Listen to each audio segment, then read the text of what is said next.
memang kalau misalnya butuh transit seperti itu, saya akhirnya bermalam di Kupangnya, terus baru pagi-paginya terbang dari Kupang ke Alor, karena memang jadwal pesawatnya tidak banyak ya. Kalau dive center kan di sana juga ada beberapa dive center ya. Mereka biasanya itu ketika datang ke suatu daerah, mereka sudah memetakan sebenarnya mana sih tempat-tempat yang menarik untuk menyelam. Kemudian mereka tandai, mereka namai. Dan itu banyak banget titiknya. Karena kita waktu itu hari pertama dan kedua, selain kami berlima yang dari tim Dive Wonderful Indonesia itu masih ada juga tamu sebelumnya yang belum pulang, itu kebetulan tamu untuk sertifikasi sekaligus liburan gitu lah. Jadi ini malah si orangnya Alor itu bilang gini, salam dong buat Mawar gitu. Mawar sopo pikirku kan. Akhirnya waktu jalan-jalan darat itu diajak ngelihat si Mawar beneran gitu. Mawar itu siapa? Mawar itu ternyata adalah dugong.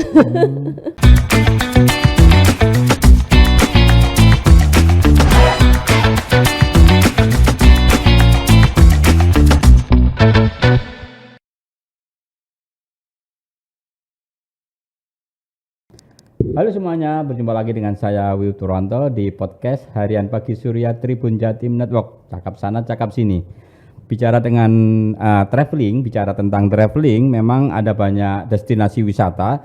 Selain gunung, lautan, juga ada pantai. Namun kali ini saya kedatangan seorang traveler yang tidak asing lagi. Dia adalah Vivin Maidarina. Selamat datang Mbak Vivin, apa kabar, sehat? Terima kasih, sehat dong, apa kabar? Ceritanya Mbak Vivin ini kapan hari itu sedang traveling ke Pulau Alor. Di Pulau Alor sana Vivin bersama sejumlah teman-temannya ini bukan hanya traveling tapi juga mengeksplorasi kekayaan bawah laut di Pulau Alor. Banyak sekali ceritanya, makanya hari ini kita akan bahas bersama Mbak Vivin. Bawah laut dan budaya dong. Iya, siap. Keren itu kapan sih Mbak Vivin ke Alor itu tepatnya kapan? Tahun kemarin sih sebenarnya, udah tahun kemarin, pertengahan tahun Agustusan lah kira-kira.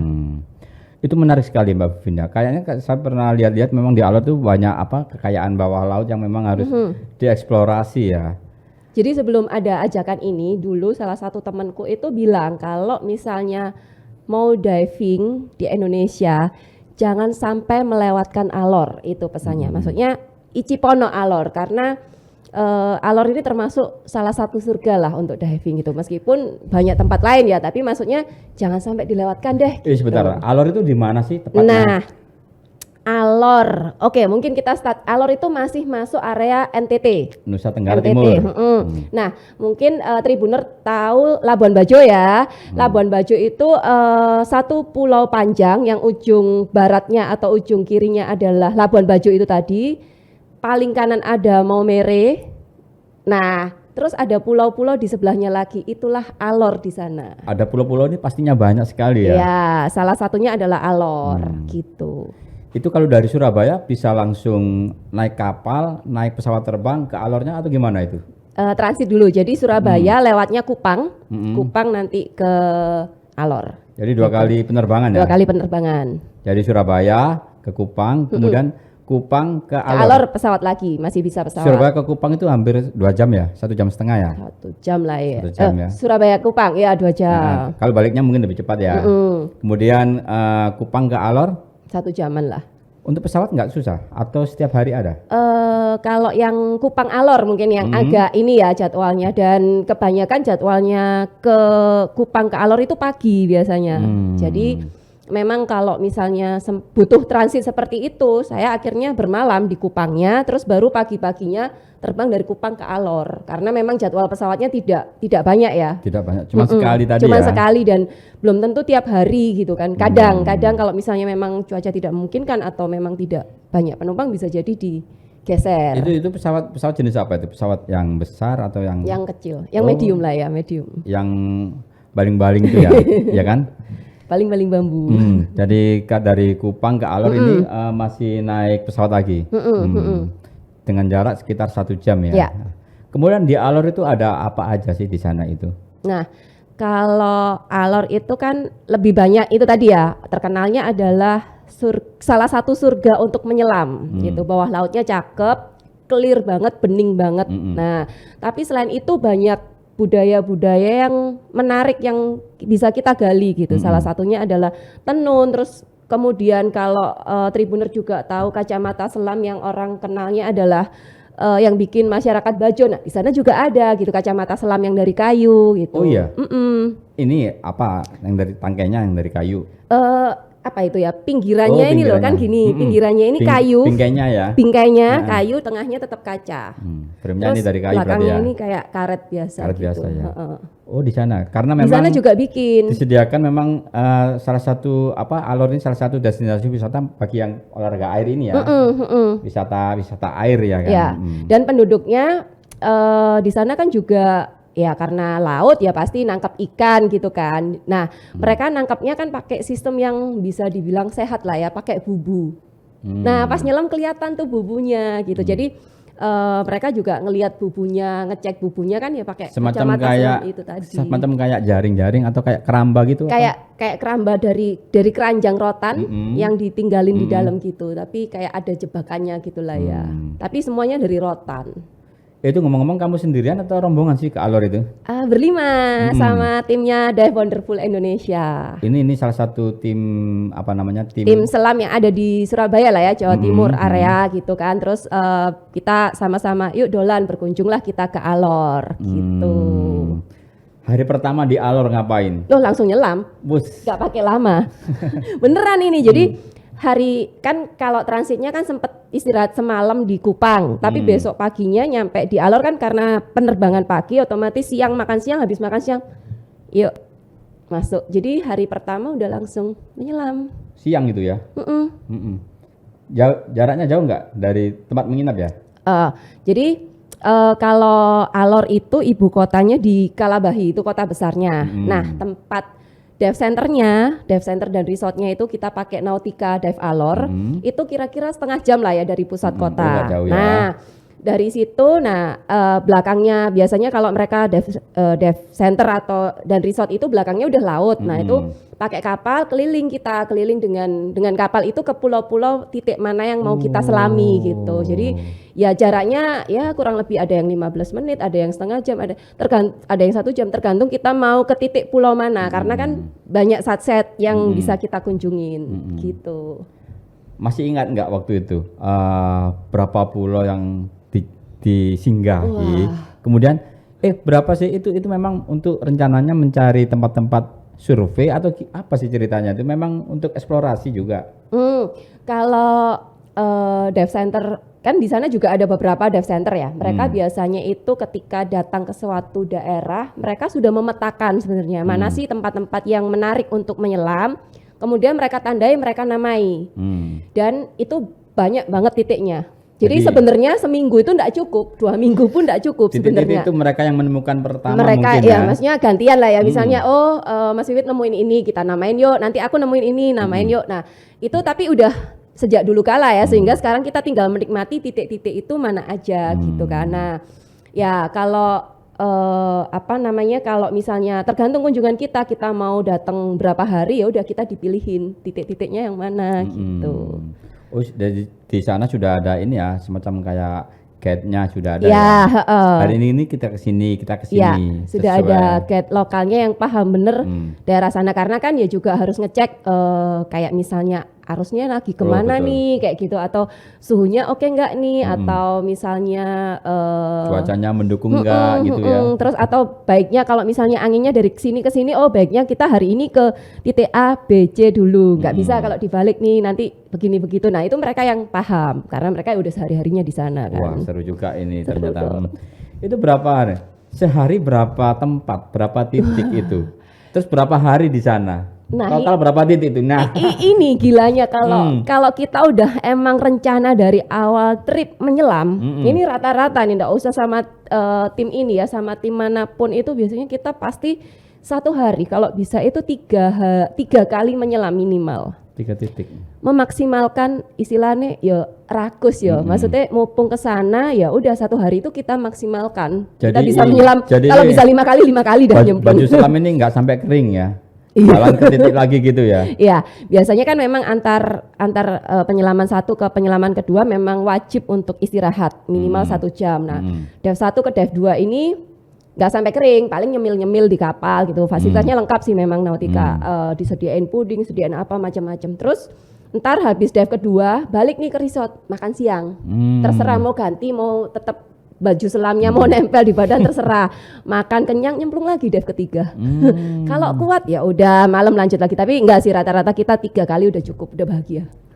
Gitu. Kayak apa namanya, pasokan oksigen juga kan harus diperhatikan juga ya. Ya. Jadi itu di kapal sudah ada juga alatnya. sudah ada. Jadi memang mereka harus merencanakan misalnya hari ini yang ikut menyelam berapa orang, mau berapa kali dive, katakan 2 kali dive ya, karena dive ketiga kan sempat break untuk makan siang sekaligus tukar tabung, ya dihitung memang sesuai perencanaan plus cadangannya itu. Jadi di kapal disediakan waktu kita makan puding mereka gantiin tabung. Jadi ya kan sekalian ini nukerin. Full, Mbak Vivin ikut full dalam 7 hari itu kemarin? Enggak, hari terakhir aku nyolong jalan-jalan darat. Karena kan sebenarnya kan ini trip menyelam gitu kan. Jadi memang dari tim tidak ada rencana untuk bolang darat. Sementara rasa keingintahuanku tinggi sekali. Sayang sekali untuk dilewatkan ya. Sayang sekali gitu kan. Eman kalau nggak mampir sama sekali. Maksudnya dikit-dikit lah, paling nggak pengen tahu budaya di sana ada apa aja gitu. Jadi hari terakhir saya escape dari teman-teman, saya izin saya pengen jalan-jalan darat aja deh gitu. Paling nggak lihat desa wisatanya, desa adatnya ya. Terus entahlah apa gitu kan, pengen explore gitu ceritanya. Berarti 6 hari ya? 6 hari. 6 hari dikali 3 titik. Setiap hari kan 3 titik tadi ya? Terus nggak ngelumut gitu ya? Mengkerut kedinginan. Setiap hari kan berteman dengan air laut ya. Kayak gitu itu gimana Mbak Vivin menjaga kayak stamina? Kan harus ada kondisi yang khusus ya ketika kita melakukan penyelaman ya. Istirahat cukup, makan cukup. Istirahat karena biasanya kan memang penyelaman yang terbaik itu kan sepagi mungkin kalau bisa kan, ombak juga belum tinggi gitu kan. Nah ya otomatis malamnya kalau bisa istirahat cukup, itu yang pasti, karena kurang istirahat akan mempengaruhi saat kita diving. Gitu. Tapi teman-teman sehat semua ya waktu itu? Sehat semua, bahagia semua. Kemudian kayak cuaca, sempat nggak ada terkendala cuaca, misalkan arusnya ini deras, kita tunggu dulu di kapal. Kemudian misalkan hujan, sempat hujan nggak sih di sana? Sempat. Itu harus gimana kalau hujan itu masih boleh nggak untuk menyelam itu? Nah, rata-rata kalau di Alor ini memang cenderung berarus, maksudnya adalah arus-arus dikit, nggak bisa yang tenang damai gitu, nggak mungkin gitu kan. Tapi memang di tempat yang berarus itu disitulah ikan-ikan banyak, terumbu karang sehat biasanya seperti itu. Nah, jadi ya tidak bisa dihindari arus itu. Nah, kalau masalah hujan itu tergantung kita mau menyelam apa nih. Kalau kita mau melihat pemandangan, kalau misalnya hujan kan jadinya pemandangannya kayak nggak cerah gitu ya, sayang-sayang. Biasanya kalau hujan ya udah nggak nyemplung dulu gitu kan. Tapi kalau udah terlanjur hujan di dalam ya it's okay. Jadi sebenarnya tidak masalah kita mau hujan atau enggak untuk menyelam, itu enggak masalah. Enggak ada masalah karena di dalam udah enggak ada bedanya kan ya. Cuman ya apakah kapalnya oke untuk stay di sana atau enggak, itu yang lebih perlu dipertimbangkan sih gitu. Tapi pernah ngalamin hujan itu pas pulang, jadi kayak udah ketampes, ya maksudnya baju masih basah, ketampesan angin dan hujan ya lumayan sih. Apa-apa orang manusia air juga ya kan. Padahal udah basah juga ya, nggak usah. Saya penasaran dengan apa ya, gambaran kapalnya itu kayaknya lengkap banget ya di situ ya. Ada banyak makanan, kemudian ada tempat untuk refill oksigen gitu ya. Seperti apa sih gambaran kapal-kapal yang dipunyain di sana itu? Ya, jadi kalau biasanya dive center itu ada kapal untuk menyelam, tapi memang masing-masing punya fasilitas beda-beda, kayak kita nginep di hotel lah, fasilitasnya akan beda-beda. Nah, kalau yang Nautica punya ini, Nautica Alor ini, mereka ada kalau persediaan tabung pastilah.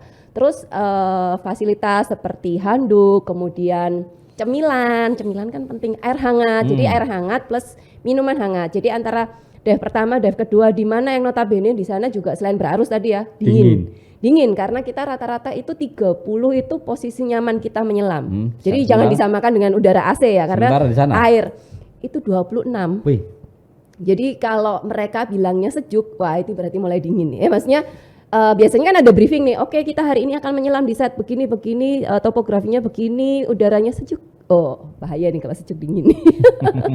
Gitu. Jadi karena dingin makanya kan butuh air hangat, terus ya supaya tubuh juga nggak kedinginan kan, makanya ada cemilan, ada air hangat, minuman hangat, bisa bikin kopi, teh gitu kan. Berarti seru. gede sekali kapalnya ya, sampai nyediain air hangat juga di situ ya. Iya, termos.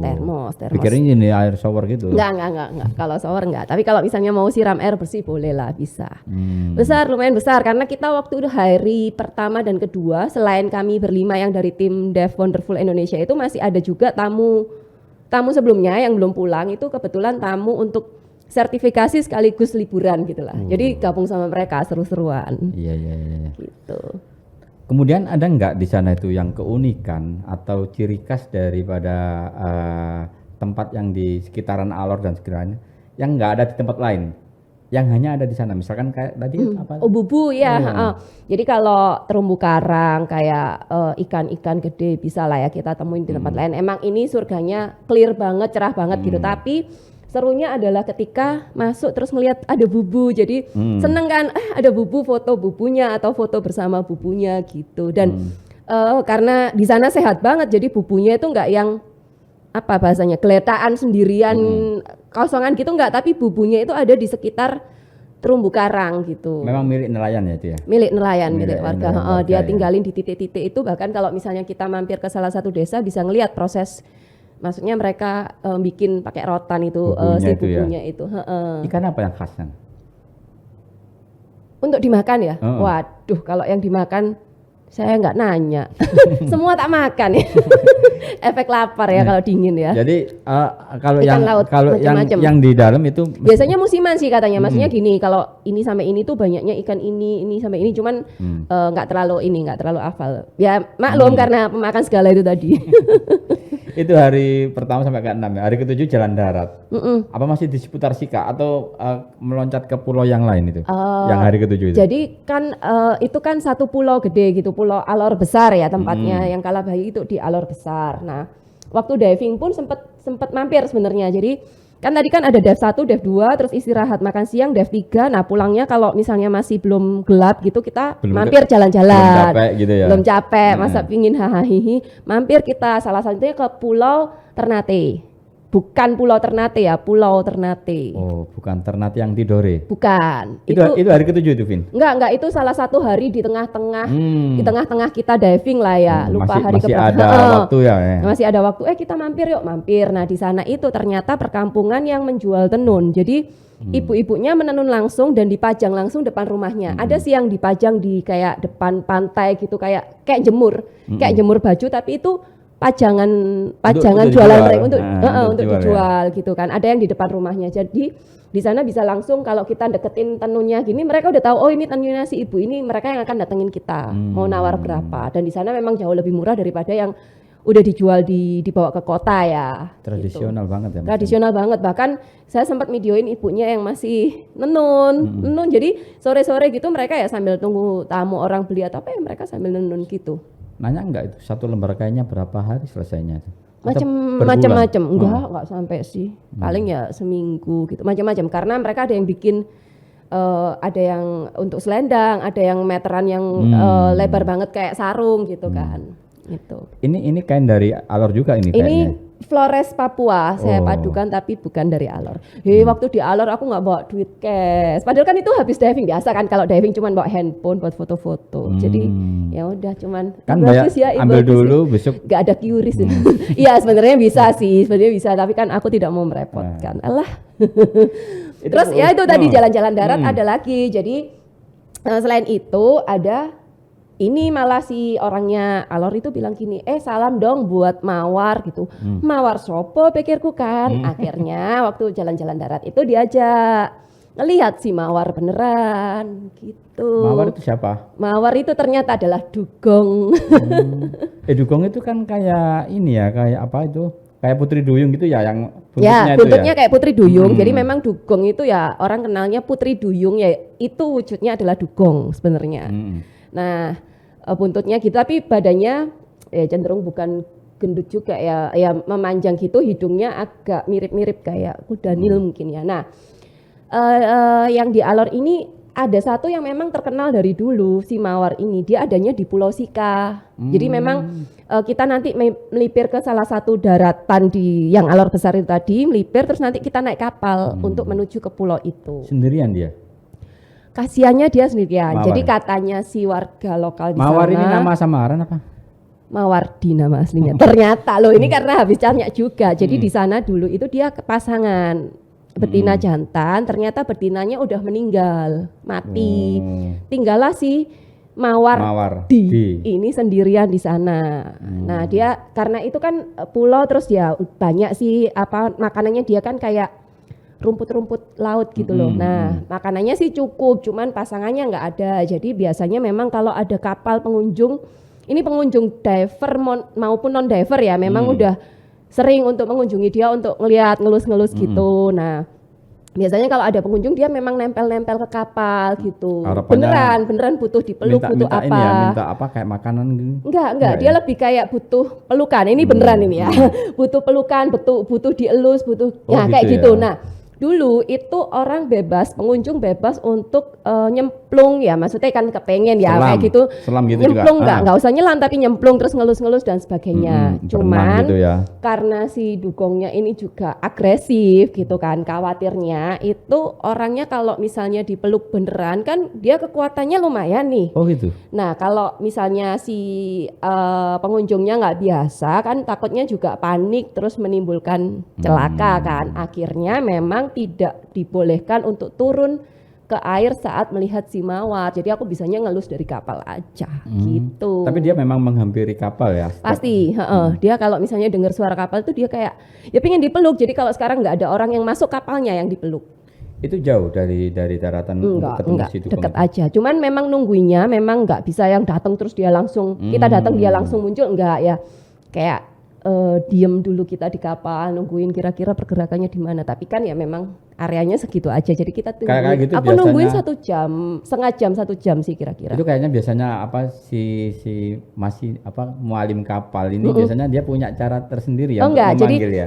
apa namanya sempet dia aku nanya sih ada ini ya paling cuman dok-dokin ininya dayungnya ke kapal tapi nggak sering-sering juga gitu untuk ngasih tahu ada kita loh karena dia sendiri memang tidak terusik dengan manusia malah ya itu tadi kedatangan kapal tuh bikin dia kayak pingin dielus-elus, pingin disayang gitu. Karena memang dia sendirian ya.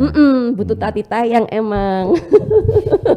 Beneran. Coba deh ke sana. Terus ada apa lagi di sana selain atau mampir ke pulau yang lain juga? Nah, terus yaitu selain itu kan biasanya nih kayak di daerah timur itu kan banyak ya rumah adat. Jadi aku pasti penasaran rumah adatnya. Aku mampir ke desa Takpala. Itu masih di dalam pulaunya. Jadi waktu itu seharian nyewa mobil aja sih keliling-keliling satu pulau itu. Mampir ke desa Takpala itu juga nggak terlalu jauh. Di sana rumah-rumah adat gitu. Terus kita bisa pakai busana adatnya, disewain, difotoin juga lah yang Foto-foto gitu ya. foto-foto background rumah adat, terus kita pakai baju adat jadi cuman kayak selembar kain yang mirip kayak yang tenunan-tenunan itu, selembar kain terus kasih ikat pinggang, kasih hiasan kepala, kalung, anting-anting, gelang semua, terus alat musiknya juga Tifa gitu dipakein semua. Ya. Terus yang makin aku anak sekolah lagi masih lucu SMA Natalia namanya. Gitu. Jadi seru sekali ya selain eksplorasi bawah laut, ternyata budaya di sana juga masih asli ya. Iya masih dipertahankan. Itu menarik. Lalu apa? Ada di mana di Pulau Sika, terus yang tadi yang terakhir Takpala, tadi, desa adat Takpala. Ada kuliner khas enggak di sana itu? Kuliner. Nah, itu kurangnya. Kenapa? Karena ya salah satu kelemahan kita kalau misalnya di resort itu kan semua serba ada, semua serba nyaman dan enak. Jadi makanannya akhirnya ya terpenuhi semua di sana kan. Nah, jadinya akhirnya jarang untuk keluar cari yang aneh-aneh. Tapi ada satu jajanan yang tak coba juga, jagung titih. Jagung titih itu kayak apa ya? Jagung, bukan jagung brondong juga, jagung gepeng gitu. Nah mereka bikinnya itu masih yang manual, biji jagung ini. Dikerokin gitu. Biji jagung diaduk nih sama tangan di atas kuali, tangannya nggak pakai apa-apa bro. Diudek gini kan. Habis itu udah, terus diambil satu-satu dipukul pakai pakai batu gitu ya? pakai paling? batu. Nah, Kalau kita mungkin kayak ulek-ulek ya, kalau di sana itu batu, dipukul gitu satu-satu. Lalek sak keranjang ini bikin berapa lama aku Berapa bayangin lama ya? gitu. Makanya tapi cepet ya, kayak mesin gini tangannya. itu digoreng sih men? Diapain? Jemur gitu? Cuman dibakar itu tadi Oh, udah dibakar jadi aja itu, ya. udah langsung dimakan. Jadi pernah ngerasain nyicipin, oh cuman kayak gini ya, tapi jadinya kayak enak. ini ya, kayak semacam kayak belinjo gitu ya akhirnya ya. Ya belinjo tipis gitu, belinjo tapi nggak ada tipis. bumbu. Ini bumbunya cuman kayak ya kayak garam-garamnya yang waktu diaduk ini toh. Nah itu terus ibunya cerita batunya ini itu tiap orang kayak udah punya pegangannya masing-masing. Oh, Jadi kalau pinjem punya aku tangannya Udah- nggak biasa, nggak ya biasa. nggak Nah. tepak. Isok-isok bleset kena jempolnya dewe. udah Iya terasa Pak, ya, udah. pegangannya sendiri-sendiri gitu katanya. Oh, banyak sekali ini ya, apa namanya, keunikan-keunikan Iya. di sana ya. Kayaknya juga di sana tuh ini ya, tempat apa namanya, NTT di Pulau Bamora itu ini ya, mereka banyak yang bikin minuman-minuman tradisional. Ini dia, iya sih. Ada nggak memang ya? Ada juga kalau di Tradisional sana. ya memang ya? Shopee ya kalau di sana. Minumannya namanya Shopee. Berupa apa? Kayak legen gitu. Legen agak keras dikit. Dari pohon. Dari lontar. Oh, dari lontar. Diproses fermentasi. Itu sempat mampir juga sih waktu kita diving hari keberapa gitu juga sama, sore-sore kita mampir ke Desa Pura, terus ngeliat nih proses penyulingannya, terus disuguhin juga hasilnya matangnya kayak gimana, yang panas-panas, terus dibawain juga yang udah jadi, yang udah memang tempat itu memang juga jadi jujukan destinasi ya, wisata juga ya. Iya, produksinya si Paman Yakub ini emang terkenal gitu katanya di sana. Jadi kalau pingin yang enak itu, karena kan kayak gitu kan kadang kalau racikannya agak kurang pas juga nggak enak jatuhnya gitu kan. Nah ini emang pas, terus dia terkenal gitu. Jadi kita kayak ditunjukin, yuk mampir gitu. Kalau ingin tahu, lihat dan pingin nyicip. Nah itu banyak sekali ya, banyak sekali keunikan dan keragaman khas dari salah satu pulau yang ada di Indonesia adalah Pulau Alor. Selain kekayaan bawah laut yang sangat menarik memang, kemudian budaya, kemudian adat istiadat dan seperti tenun, oleh-oleh khas daerah itu masih dipelihara dengan baik ya. Nah itu Tribuner dan pembaca harian Surya, banyak sekali keragaman budaya maupun destinasi wisata yang masih hidden gem di Indonesia, di wilayah Nusa Tenggara Timur seperti yang kita obrolkan nanti dengan traveler Vivin Maidarina. Nah sampai sini dulu, nanti kita sambung lagi dengan edisi yang lebih menarik.